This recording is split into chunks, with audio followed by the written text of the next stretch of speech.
Welcome back, America, to all the cars I've loved before. Carslove.com, carslove.com. Hey, you know, it is my habit to say welcome back, America, but that is actually inaccurate because this little podcast that could has made its way around the world. We are downloaded and followed in Europe, in South America, in Canada. Yes, I know that's the same continent as North America. And Asia. And Asia. Well, I mean, as we're speaking, everyone's filing on board the good ship carslove.com. Hey, I am your co-host, Christian. This is my esteemed technical guru of How To, Doug. How you doing, buddy? I'm doing great. Just coming back off a trip from LA where I saw some pretty awesome cars and some pretty awesome scenery. Yeah, we're going to get into that. And it's March for us, if you're listening. So everybody's going on vacation. We've been on a bit of a hiatus here as we ramp up. We're trying to get into a cadence of dropping an episode every other week and seeing how we can squeeze in some unexpected and interesting things for Cars Love Nation. And again, thanks for being with us. Remember, as you listen on your podcast platform of choice, to follow.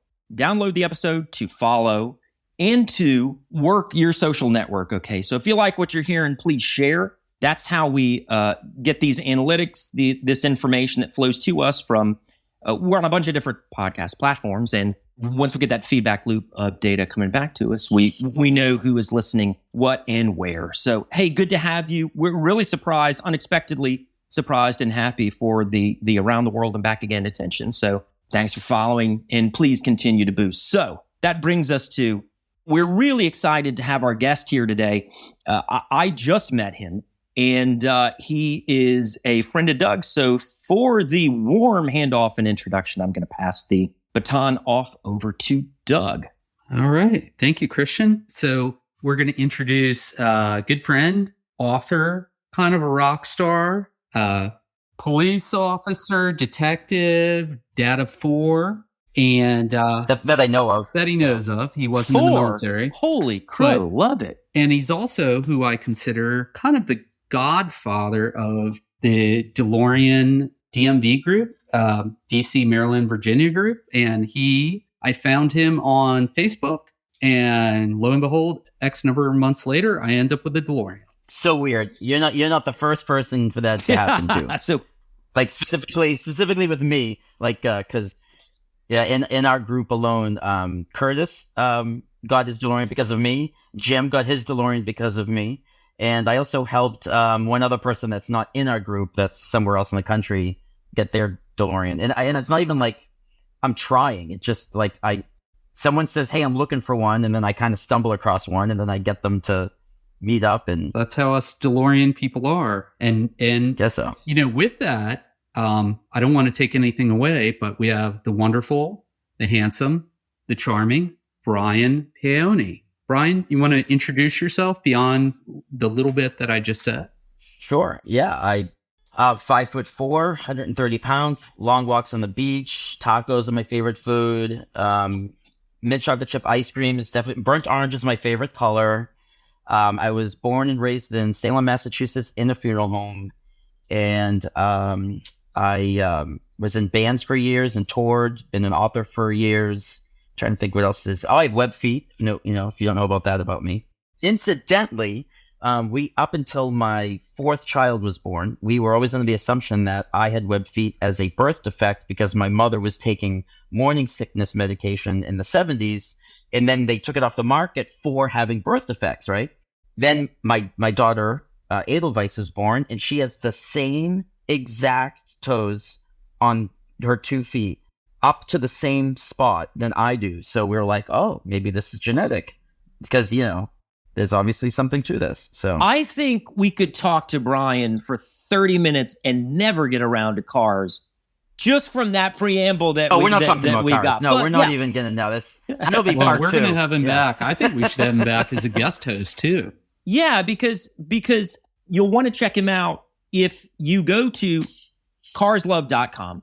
We're going to have pictures, links to all of his personal website. Will some of them be my calendar shoots when I was working at the fire station? Absolutely. We will get it all up there because I was Mr. March So Nice. And it is the month of March, it's your month of March, and that's why we have him on, quite frankly. But yeah, so we'll have links to his books, I had my suspenders on. immortalized in March with suspenders and wearing little else. But yeah, we'll have links to his books, his music, all the things that he's done, and His calendar. yeah, My calendar. will be for sale. Yeah, download only, I hope. But I hope that doesn't, run us afoul of any federal or state regulations. But digging it.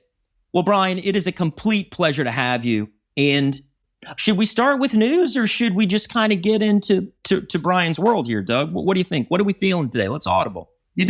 Let's just say, we lost a very important automotive designer that a lot of people may not know by name, but they know him by his works. Do you want to talk a little bit about our dearly departed friend?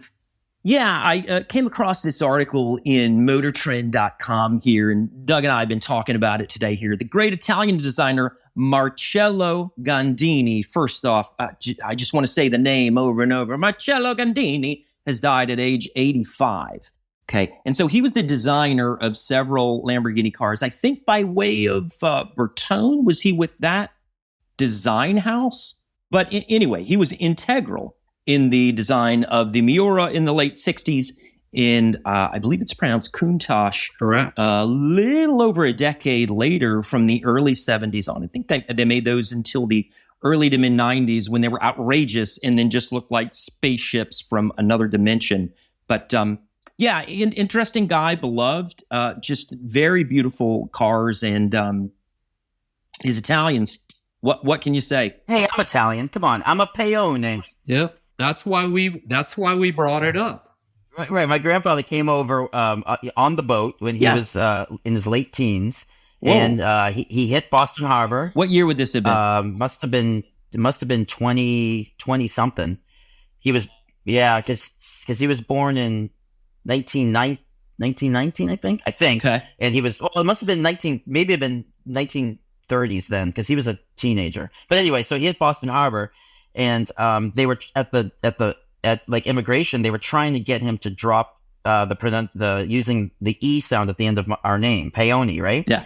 And because they wanted to Americanize it, because they thought that he would get discriminated against, because Boston was so Irish and was so they were trying to make his life easier, but he held steadfast and said no, keeping the E sound. So my name gets butchered. No one can say my last name correctly because it doesn't look like it should be spoken in English. Right.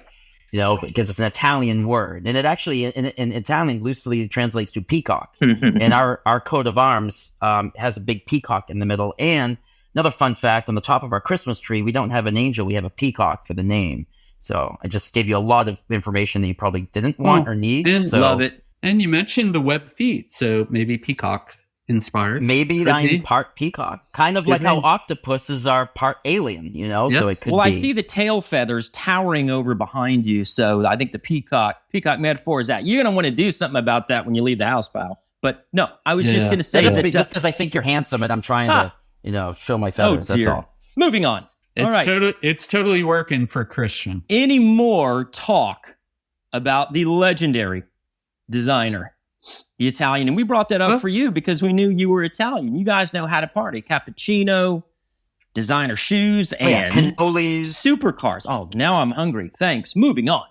Next item up for bids in the car news roundup. Let's see. The tailpipe emissions, did we want to get into that? I know it's just a little bit of regulatory stuff. It's good to, mention, as it's just like when corn started being used for E85, people said, hey, there's going to be a big corn shortage. Now that electric cars are taking off, right? Of course, there's a shortage in materials for batteries, right? But it's created a surplus of, Christian, you want to say the word? It's very scientific. Palladium. Did I say it right? Yeah, platinum, palladium, rhodium, all in the those heavy metal families. Yeah, go ahead. But not a shortage, correct? Make sure I understood you right. Right. Yeah. Exactly. There's a glut because So I see what you're doing. You are expertly interweaving a couple of these different stories. But yeah, platinum and these other metals are used in the catalytic converters to purify the air. Which serve which function? Yes, they are a catalyst, if you will. And, the one good thing about it is there's probably less catalytic converters being stolen and, Brian, less work for you as a detective in that case. I have not worked a stolen Cadillac converter case yet. So, all right, fingers crossed. They know, well, it's because they know not to do it in my jurisdiction. The week is young.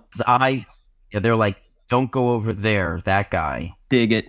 That guy will snap your neck by looking at you. That's me. I know he will. With the tail feathers, of course. He'll show you Mr. March. Yes. Who knows? Don't make me break out Mr. March. Last item up for bid on the automotive news roundup. We have, let's see. Now, this is my favorite story of the week. We always try and end on something a little lighter. Again, from Reuters. Reuters, God bless them. They just had it going on this week. This was just a day ago.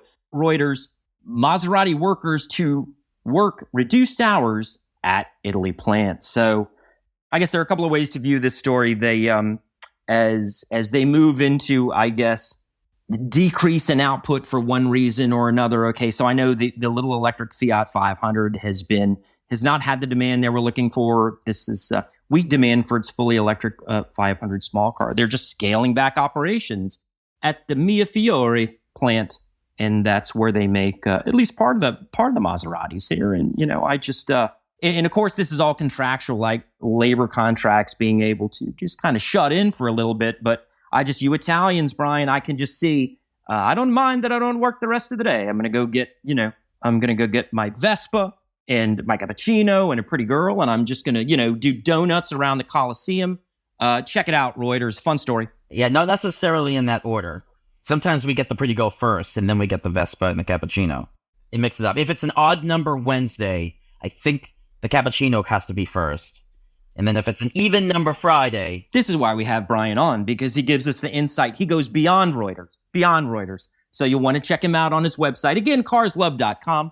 Check us out. Boost. BrianPaone.com. We will have that in our show notes and links to Brian's site on our website, carslove.com. You got it. Well, that is it.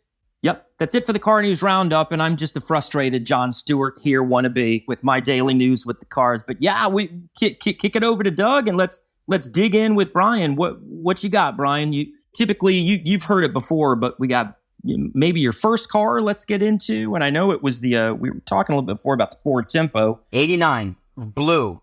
I named it the Midnight Cowboy, and I had this is before you could just like go to Etsy and have somebody print something. So I actually had to find somebody who would make me like a decal, and I put it on the dashboard. And I tell you that I got lots of girlfriends because of that decal on the dashboard.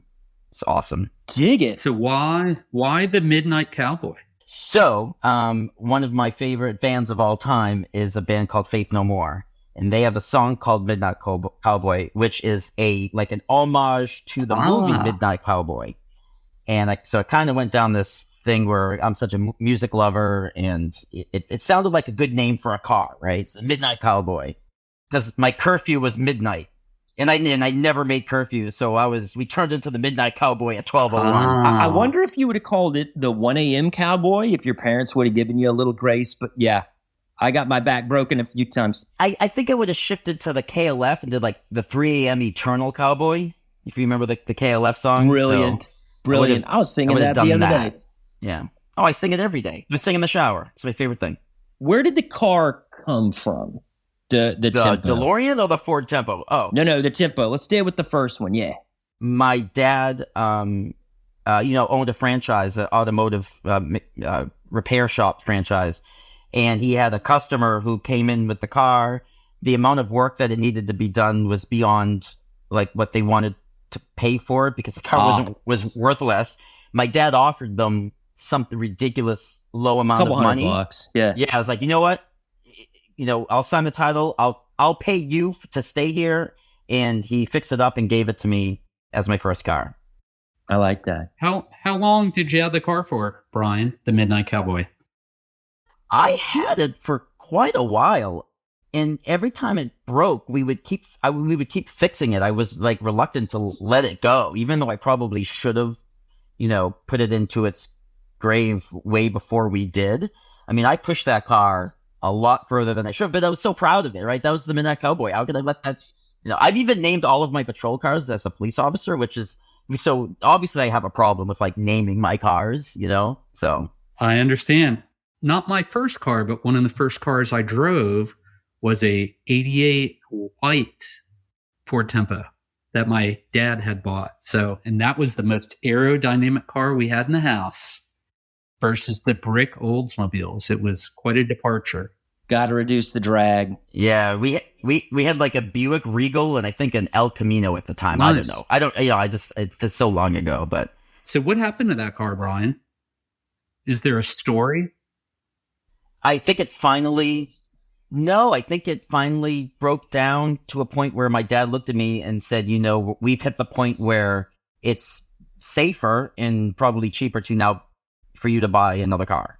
Like we've run this into the ground. We got our money's worth out of it. Very good. And I'm not a Ford guy, but I'm a free car guy, right? So like my dad was giving as a teenager, I love it. I didn't have a dog in the fight at all, or I wasn't loyalty to any certain car company. I was loyalty to a free set of keys, And it took care of you. Yep. Pardon me, Christian. If I remember correctly, Brian, so besides your dad owning a automobile repair franchise, he also, or it enabled him to do some actually semi-professional racing. Yeah, drag. Yep, drag. He owned two dragsters, the Godfather and the Underdog. Those are the name of the two dragsters. He didn't own them simultaneously. I don't remember which one was first. So if he listens to this, he'll probably be like super angry. But he'll listen. He destroyed one racing in, I think, Philadelphia. The car got a little bit of air off the front, and he flipped it into the woods, and it split in half, burst into flames with him still in the cockpit. Good. Gosh. Yeah, well, he had a fire suit, right? So, he walked out of it unscathed, and thankfully, thank goodness. Which prompted him to buy the second dragster. I don't know which one, the Underdog or the Godfather, was first, and which one replaced it. And then he had the 1970s Challenger that he also raced professionally, and that was named the Budget Breaker because he said that of the three cars, for some reason, that one was the one that cost him the most money to keep racing. So, and then when he retired. He still had, he was on the front cover of magazines. He won tons of trophies. He had sponsors, the trailer. In fact, here's a funny story. When he got the dragster, his first dragster, it got delivered to his shop, not to the house. And he didn't have a trailer at the time. So he had to wait till 2 a.m. when he knew there was the least amount of traffic and police officers on the streets. And he drove a dragster down, from his shop to the house. And the dragster doesn't have brakes, right? It's a parachute. So he had to just idle coast. And so do you imagine being 2 a.m, coming home from a bar and passing a legit dragster in the city streets? Right? That's how we got the thing home. So waking everybody up. Yeah, right. When you say dragster, it's one of these that I would see on TV. These very long things. Yes, with the big tires. They come down to a point. Yep. Mm-hmm. Yep. Yeah, 2 of them. They call them funny cars, right? As well. No, a funny car is where the top opens up. Ah, yes. And it closes on you. Gotcha. A dragster is completely you're completely open, mm-hmm. and it's basically a frame and an engine and a steering wheel. And you're in a cool cockpit, but in the two tires in the back are massive, and everything is skinny. It's very streamlined, right? The dragster itself is basically left to right the size of your body. There's no it's like two pencils side by side, and they go extremely fast off the line, And my dad broke a bunch of records at you know what? This is audio only, so I won't get up and show you. If this was video, I would have shown you because right behind me, he gave it to me. My dad, whenever you break a new time on a drag strip, they give you a patch that says what mile an hour you broke if you're the first driver to ever do it. And my dad has a bunch of those, and he sewed them onto his racing jacket. And he gave it to me, and I actually have it in this closet right here. My dad's old racing jacket that have the patches, the actual patches that he was given for breaking those records at those drag strips. If it's okay with you, I would love to get a picture of that. So this is audio only for now, but if we get a picture sure, and throw that up on the site, I might even be able to like dig up a picture of my dad, from the 70s and 80s in his dragster. Oh, that's I might even fantastic. be able to.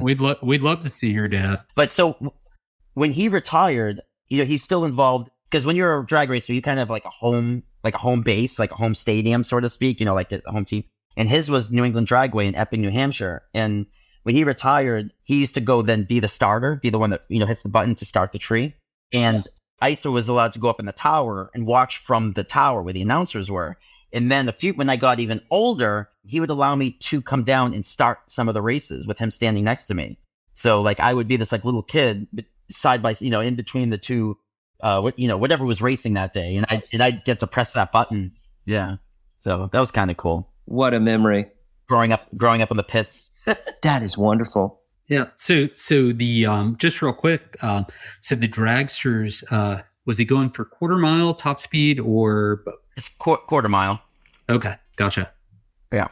Wow. Yep. Do you remember one of the top numbers? So we got to remember we're talking late 70s here, right? So these numbers are now like scoffed at, right? These numbers now like street legal cars do without thinking. Like he like 175. Wow. New England Dragway. I'll show the patches are on there, but so they're low numbers now, but we're talking 45, almost 50 years ago, and that was crazy that people could go that fast in a car. So it's all perspective of the era. So thanks for sharing. Great memory. Does he still have the Challenger? And we'll save the answer. He got rid of the Challenger. Oh, such a beautiful car. Now, yeah, he drives a 2018 Challenger now. I don't know what year it is. It might be a 20. The modern yeah, one. Beautiful car. Yeah, so he's a car guy still, even at 83. My dad's 83 now, so love that. Still a car guy. Very nice. So if we had the virtual drums, we would maybe talk to Brian about one of his favorite cars, maybe a dream car. I think it was alluded to earlier. You bet. What do you think, Christian? Cue the drums. Dun-dun-dun-dun-dun. There you are. We'll have them digitally added later. We have a whole group of people that dub it in. Yeah, go ahead. Tell us about your dream car. My dream car was always and will always forever be a Pinto, right? Beautiful, safe. That's why we had you on the show. Good family car. And then the Yugo would be second. Yeah, we got one. Yeah, it's great because you can get the exploding gasoline tank option along with the faux leather trim. But go ahead. So of course the DeLorean was always my dream car, probably since I was about 6 years old. And funny enough, I get not blamed, but I guess accused. That sounds so derogatory, but I get assumed that I love the DeLorean and own one because of the movies. I loved the car prior to the movies because I'd seen one, and it like blew my 6-year-old brain. But then I didn't know what it was called, and even if I did know what it was called at the time, when you're like 6 or 7, you don't remember names like that. You don't think to, right? And I forgot about the car. I kind of forgot it existed as a little kid, right? Yeah, going on and played with my ET toys, and you kind of forget. And then Back to the Future, like the trailer hit, like TVs, they weren't really trailers, they were commercials back then, right? They weren't what they were today. And I remember being like, that's the car, like that was the car. Was the car I remember seeing. Oh my God, it's in the movie, and it's a time machine. So the movie, I think, breathed a breath of like love and fueled the fire again. But I definitely had experienced one prior to that, and then so there was times when people accuse me of just being a fanboy, and that's the only reason why I love the car. Well, the movies are what kept predated the movie. Yeah, I don't know, was what made it viable. But I definitely remember loving the car when I saw it prior to it. So it's this weird juxtaposition that happens, when I talk to people about the car. Gotcha. And if not for the movies, right, you might not have been able to own your DeLorean because. Yeah, I might not even remembered what it was ever called. I could be sitting here right now being like, I remember seeing a car when I was little, and I can't remember the name. And oh well. Yeah, my big question for you was, so many people have this crush and then let it go. And in fact, you sort of did. The movie rekindles it. Now, I'm assuming there's this stretch of time where you either pine for the car or don't. And at what point how did it fall into your lap? They're hard to find. If you went to buy one, like I was looking for one a while back and it was never around. And then there was this option that I really didn't want close to me. And I thought, well, it's just, Doug kind of inspires me. So at what point did you think about it? And how did you make it a reality, if that's not too personal a question? No, it's not. I became a woman of the night, and I took some exotic dancing jobs. Explains a lot. Not Beautiful. Very ashamed by some of the things I had to do, but no. So my love for the car never waned after the movies came out. In fact, there are photos of me growing up through the ages as a teenager in high school, with wearing DeLorean t-shirts. There's a picture of me in an amusement park wearing a DeLorean hoodie, right? So you can follow my not waning of the love of the car through my whole life. There's physical pictures that prove. It seems like it intensified over time. Yeah, it did. But I always thought they were out of reach. I never in a million years. It was a pipe dream. It was what I call my genie wish car. If I find a bottle and I get to ask for a car, that's what I'm asking for. But I never in a million years ever thought I would have one in my garage, nor daily drive the thing.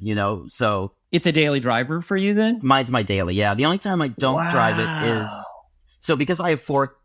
No, I'll drive it in the rain. Like, it's supposed to rain on Saturday, and I actually plan on taking it because I'm going out to lunch with somebody on Saturday. And no, rain doesn't bother me with the car because it's a car, right? It was built, and all my weather seals are new and good. It doesn't leak. I'm okay with driving in the rain. What I won't drive it in is snow because of the salt collecting on the frame. So now we're talking about deterioration of materials. But when I drive in the rain, when I get home in the garage, I have like this really long squeegee almost. Yeah. And I run it along the length of the car, and I can have that car dry in 4 minutes flat. You wouldn't even know it was in the rain, right? So it takes me 4 minutes to do a little bit of maintenance when I get in my garage. But so what? I'm still out driving it, right? Anyway, so off topics, but I'd always, the love of the car had never waned. I never thought I'd actually own one. Graduated college, got hired by my first police department that I worked for in Massachusetts.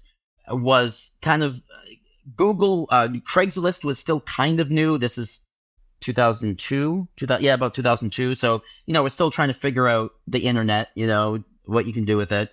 And I came across a guy selling one in New Jersey. That was basically like, I had half of the money he was asking for it. So I applied and got a personal loan from the bank for the other half, and it got approved. So I had my money for the DeLorean, and my buddy, my best friend, and I were gonna fly down to Jersey, buy the car, and we were gonna drive it back home to Massachusetts. Had it all planned out. What I'm about to say, I don't necessarily have any regrets anymore because I do own a DeLorean, and I actually think that the DeLorean that I do own, it was in way better shape, and it was supposed to be my car more than this one. But when I tell people this part of the story, I get some eye rolls. I get some, you got to be kidding me. I get some, whatever. I'm a huge football fan. That was the year the Patriots went to the Super Bowl, and I chose to spend my half of the money going to the Super Bowl. Because I was like, how many times does someone get a chance to go to a Super Bowl also, right? Because that's a once-in-a-lifetime experience, to say that you... So that would have been one of their first Super Bowls then, with Brady at the helm. Right. It was the year that they... Beat the Rams. I think you guys beat the Rams. No, it wasn't. It was the year that they played the Eagles in Jacksonville. Okay, got it. So that was the 2003 season. Okay. Yeah, so I decided to. I was like, we looked at tickets. I have season tickets to the Patriots, and so you get first. If you have a season ticket holder, gets first dibs on Super Bowl tickets. They do 50, or they do like a 30-30, and then so we looked at, me and my best friend. We looked at seats, flight, hotel, car rental, and I was like, I can pay for this, out of pocket without putting it on a credit card because I've saved this money. Wow. But this will deplete my DeLorean fund. Like, this will exit out. And I talked myself out of buying the DeLorean because I was like, well, it's not in that good condition. I'm not a car guy. It needs a lot of work. I don't even know who around here can work on it. I know I can. So I actually talked myself out of it by only focusing on the cons of buying that particular DeLorean. And then I said, well, maybe in the future, like it always is like, well, there's more out there, right? So I that's how I slept at night, and I went to the game, and I had a great time. I'm so glad I did them. So I'm so glad that I can tell people that I experienced the Super Bowl where my home team won, right? Just the pomp, the circumstance, and the excitement around it, and I don't regret it. The next year I met the person that I was going to marry, the one I have my 4 kids with, and life starts happening. You start having kids. We bought a house. And however, every year she would ask me, Brian, what do you want for Christmas? Brian, what do you want for your birthday? Brian, what do you want for Valentine's Day? And every year, no matter the holiday, I would say a DeLorean. That literally became my go-to answer. It got to the point that about 5 years into our marriage, she would then say, Brian, what do you want for Christmas? And don't say a DeLorean. Because I was saying it so much that she then had to add that to her sentence, right? Well, my first book got picked up, got published in 2007. It sold well enough where I was able to, be signed on for a second book option. And my second book came out in 2010. In 2010, I opened up a separate bank account that all of my book sale royalties went into. So not a penny of my book sales went to the house, went to the household, went to the kids, went to the credit cards, went to me going out eating dinner, didn't go to, right? Didn't touch it. And I called it my DeLorean fund. Yeah. And I said, I am going to rebuild my fund, and I'm going to use my book sales to do it. So I put every penny into this DeLorean fund, every royalty check that I got every month. And then, my third book came out in 2015, which is my time travel novel, which then got nominated for a Hugo Award in 2016, which kind of put me on the map as like a viable author. It got taken more seriously. And then my next book came out in 2017, and then my next book came out in 2019. And here I am putting all the pennies, or every penny, into this account. And they looked at my account, and I was like, holy bleep.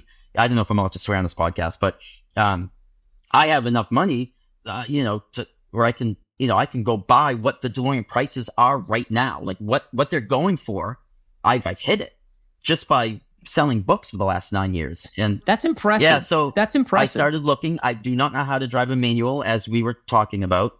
So I had to find an automatic. So I kept having to, every time a manual came across my radar, I had to be like, nope, I can't do that.